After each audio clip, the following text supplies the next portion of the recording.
It's time for Recipe of the Day. So there used to be this trend on like cooking shows or even like on people's blog posts or Facebook where they would say something about like having the ingredients for this appetizer or dessert in case people unexpectedly show up. And I don't think that happens anymore. I think that used to happen when I was growing up. I remember, neighbors ringing the doorbell or an aunt and uncle, they're out for a drive and decide to stop in for coffee. And like that kind of thing used to happen. But I think nowadays when we have our technology and our, I could just message you and be like, hey, you want to hang out? People plan.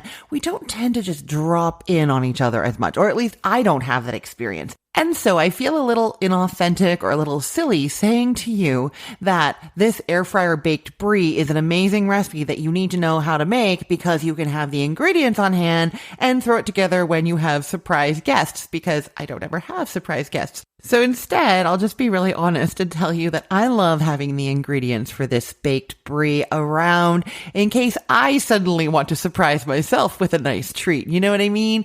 So whether you want to make yourself a nice treat like I do, or whether you still have people who just pop in and you want to know that you always have the ingredients on hand to make a delicious appetizer, you need to know how to make this air fryer brie. So we're using frozen puff pastry. It usually comes 2 to a box and you can just have it in your freezer. And then when you're ready to make this, you just need to take it out and put it on the counter. Just take out one of the sheets, leave the other one in the freezer. Take it out, leave it on the counter for, about 15 minutes until it is thawed enough that you can unroll it. If you're in more of an emergency and you need it quicker, you can thaw it in the microwave. You put the pastry sheet without any of the wrapping around it on a paper towel, and then you put that in the microwave on high power for 15 seconds. Turn it over to another 15 seconds. Try unrolling it. If it unfolds easily, you're good. If not, do 5 seconds and then flip it over in 5 seconds and keep trying after each 5 seconds. It'll get there. You don't want to overheat it. You don't want to overthaw it on the counter either, because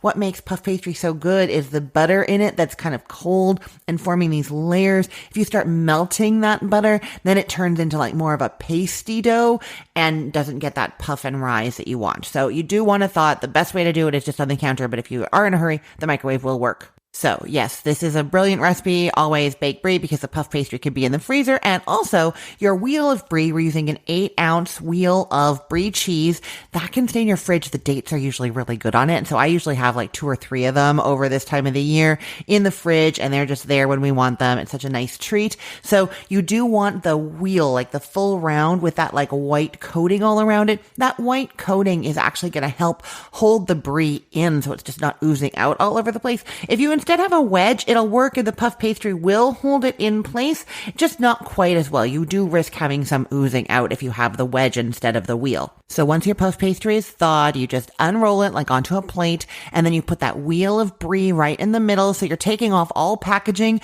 but you're not cutting off that white sort of powdery layer that is attached to the cheese. That is the thing that I'm saying you want to keep there.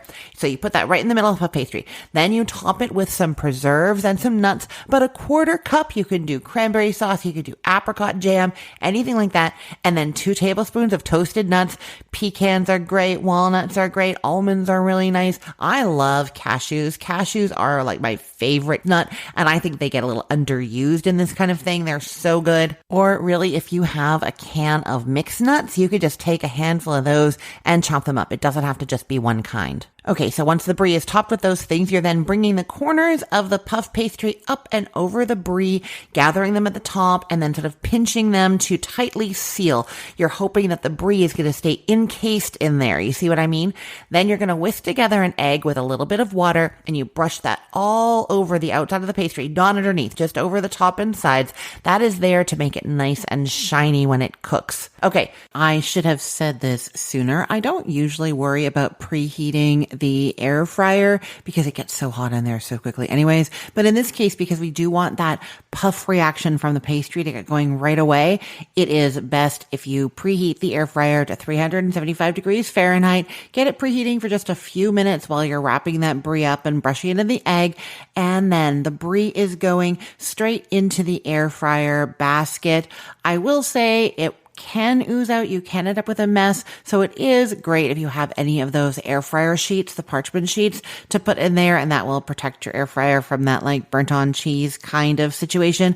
But it's not a big deal. Air fryer baskets tend to be nonstick, and it is pretty easy to clean anyhow. So it is going into the air fryer at 375 degrees Fahrenheit for 15 to 20 minutes until the pastry is nice and golden brown and slightly puffed. Then pull the basket out and just leave it out of the air fryer. Don't touch anything for 5 minutes. That's going to set the brie up just a little bit so that it's not molten, and it'll make it a little bit easier to transfer it. And then so to transfer it, get your plate ready, whatever serving plate you're using, and then you get a plastic or a silicone like egg lifter kind of flipper thingy. I believe it's called a spatula, but then it gets confused with the kind of spatula that you use for scraping. So we'll go with egg lifter.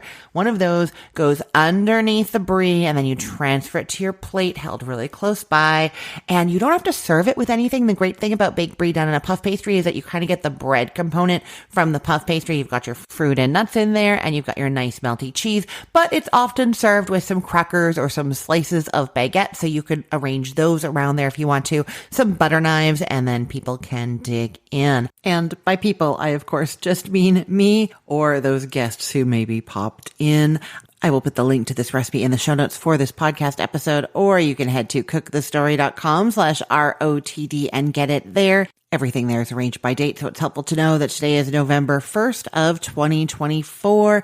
And if you make this recipe and love it, I would appreciate if you would give a comment and a 5-star rating over there. That really helps me grow my business because other people see those 5 stars when they're on Google searching, and they're more likely to come over and find me. So I would really appreciate that. And the comments, I would love to hear what you think about this recipe. So please tell me. I'm Christine Pittman from cookthestory.com, thecookful.com, the all-new chicken cookbook, and from this podcast, Recipe of the Day. I hope you have a great day. Let's get cooking.